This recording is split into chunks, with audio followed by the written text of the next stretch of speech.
Welcome to another episode of Millennial Investing Explained. Here's today's question. I want to go back to the beginning of your journey because I know you started with single family rentals and turnkey properties, but you quickly realized that that wasn't scalable. So I want to know why it wasn't scalable. But first, what is a turnkey property for those who may not know? Yeah, and I appreciate you kind of segueing into this topic because it's just a fun thing to talk about for me. And it's also one where we kind of skinned our knees in the right way, meaning like we went through these stages of growth, other rental investing strategies or other real estate investing strategies before we realized it wasn't the ideal one for us. And when I say us, of course, I'm just referring to my wife, who's my business partner as well. So we live in one of the most expensive markets in the country, in the San Francisco Bay Area. The housing prices, if people are not familiar, they are just bonkers. I live in personally, this is, not too much TMI for folks. I live in a 100-year-old house. That house, when we bought it, was much lower. It is now like over $1 million. And that's not a bragging point. That is a sad fact, the prices out here. And so just think in that context of why we want to go buy a rental. And we're looking around this local area going, how the heck are we ever going to go and buy a rental property? How are we going to go invest in something when it costs that much money? So we looked into a couple different options. First, we just drove around and looked for a year, and we ended up finally finding a real estate agent that's also an investor, and they were willing to help us go and invest in a local duplex. So we did invest in that duplex. I've got some more learnings around why I probably wouldn't have done that again. After I realized that the economics were not as strong as if we had gone outside California, just somewhere that is, a more friendly state for a profitable deal that can generate this thing called cash flow, which just means income. How do I go buy a property that creates cash for us every month, that just pays us, kind of like an employee that we're hiring? So we found this thing and researched this thing called turnkey properties. So coming back to your question, a turnkey property is basically you go buy a rental, like a home, and it comes already with a property management company that has placed a tenant in that property. So they've done all the legwork. It is literally supposed to be turnkey. So you're supposed to basically buy this property. It comes with a person who's happy, who's already living in the unit. They've signed the lease. And the condition of the house is supposed to be so good that there's no maintenance. There's no big, scary, deferred maintenance waiting.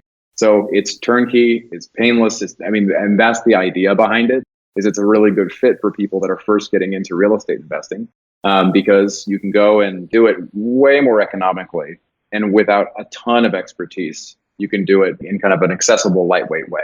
So we've got a handful of those. We didn't just buy one. We bought like a small portfolio of them because it's so much more affordable if you go out to places like Kansas City, Missouri, where we bought our turnkey properties. And they're doing well. They are cash flowing. What that basically means is we're making something like $250 per door on properties that we probably spent on average of about $50K to about $60K. And we also got loans on them too. So like we actually didn't spend nearly that much cash. We spent way less than that. So anyways, it worked out quite well, but it still took a lot of work to acquire them. It was a lot of hustle. Yeah, turnkeys are definitely a great way for somebody that's just getting started. Like you said, it's a great way to really get your feet wet and learn what real estate investing is all about. But it's also really good for people that just have capital and don't have a lot of time. Like you said, people in the tech world out in the Silicon Valley area, or even just high earning professionals, whether it be doctors, lawyers, things like that they don't have a lot of time, but they generally have some cash that they want to invest. Turnkey is a good way for them. But why aren't turnkeys or single family properties in general the best, and why aren't they scalable? Oh man, that's one of the big questions that we wrestled with. So we ended up going and we got, I think 5 different turnkey properties in the Midwest. And when we do planning for our lives and like our finances, what we're trying to go for, as nerdy as this might sound for folks, we're now targeting a dollar amount that we know is our goal in monthly cash flow that is passive, coming in to pay for our life's needs, whether it's like our own mortgage, whether it's, groceries for for our family, whether it's childcare, all that stuff. So we're looking for a passive amount of money that we don't have to lift a finger to generate every month. So that's why we went out and we looked at these turnkeys, because we wanted to passively invest. So we went out and did that. And we ran the goal setting over a time horizon of years. And we said, okay, if we do this, looking at all the work we just had to put in for every single one of those 5 properties, if we do this over and over and over and over and over, when are we going to hit that monthly cash flow target And the number that came back in terms of number of years, Robert, was not great. Like, it was too long. I'm sure some of the folks out there are going to hear this and be like, wow, you guys are just impatient. But I like to think that impatience can also be an asset. It's not necessarily a bad thing all the time. So we looked at the time horizon, and it said something like 10 to 15 years, depending on the scenario that we ran. That's how long it would take before we could sit there and say, wow, look at our monthly income that we don't have to do any work to generate. Just like employees that we've hired, and they're always working for us. They're making money for us, for our family's needs while we sleep. And that was not an acceptable time horizon. We wanted to compress the timetable. And I've hired multiple different coaches and mentors for my own development and learning along the way. I'm a big believer in them.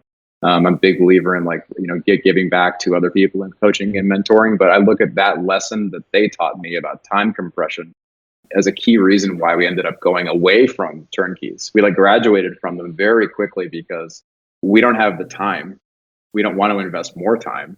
And every property we would add, we still had to pick up the phone, even though they have a property manager. And we would have to address questions every month. Just because it's a property manager attached, that does not mean it's fully passive. And so I actually, I get in some debates occasionally in a friendly way with other real estate investors and other investors out here in the Bay Area, because they say, of course, turnkey properties are passive. And I say, I disagree. I wholeheartedly disagree. They are semi-passive, even if you have a property manager, because you still have to manage the manager. And that's the case in the corporate world. That's certainly the case in real estate. And so we decided very quickly, even if we had 100 of these things, let's say somehow we magically waved a wand and we had 100 turnkeys all of a sudden, we would not be fully passive on those. And that's the lesson that brought clarity to us on why we should move on. That's all for this episode of Millennial Investing Explained. Be sure to follow me on Instagram, Twitter, and Facebook, or subscribe to our YouTube channel to get even more free content.